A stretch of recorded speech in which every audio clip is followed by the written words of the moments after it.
Thank you, Madam Speaker. Madam Speaker, I have a question for the Minister. The New Democrats have long been in support of banning these assault rifles, trying to make our cities safer, opposing smuggling, and trying to get the government to actually do something about it. But we do have a problem with the Minister when he says that recreational use of firearms are okay. But where handguns are treated in one way under this legislation and allowing them to continue except where restricted by municipalities, airsoft rifles, which are used recreationally across this country by many organizations and groups and as a recreational activity and cause no harm, are being treated as same as assault weapons. Will the Minister recognize that this is a totally different category and try to find some way of allowing this to continue, this recreational use? The banning of airsoft rifles is putting them in the same category as prohibited weapons, and that is wrong.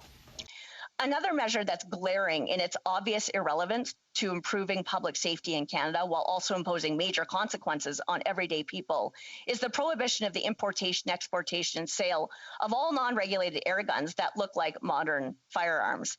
Here's the deal. The Liberals are actually imposing a ban on airsoft and a partial ban on paintball.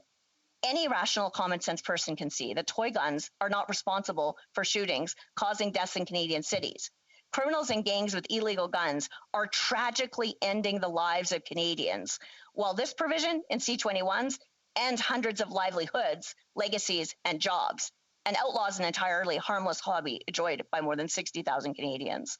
Airsoft.in.Canada says the Canadian airsoft market is worth $100 million, and over 260 businesses in Canada are related to the paintball or airsoft community. The Quebec Airsoft Federation estimates the industry brings in over $10 million per year in Quebec alone.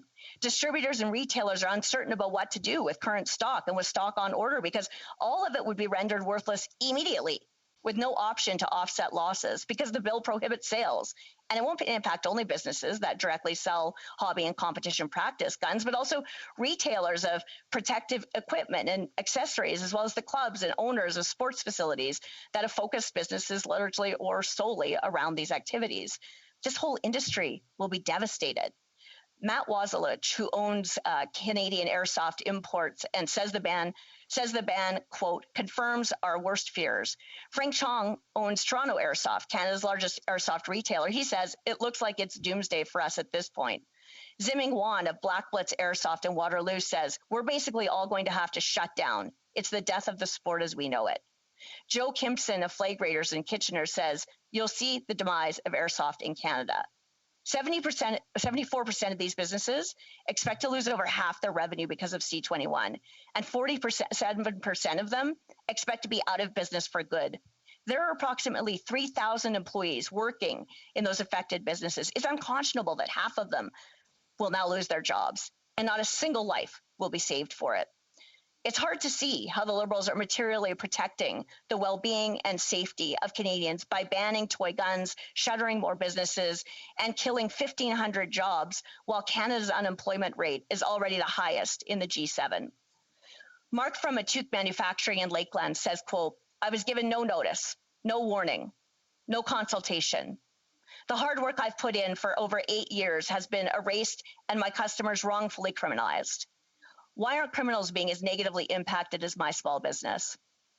A petition called Stop Bill C-21 is circulating in the hobby community, and 30,000 Canadians have already signed it. That's because Canadians know what experts have been saying all along, which is also what conservatives have been saying. And that's what's missing from these Liberals is any meaningful emphasis or major legal framework targeting the main source of gun crime in Canada.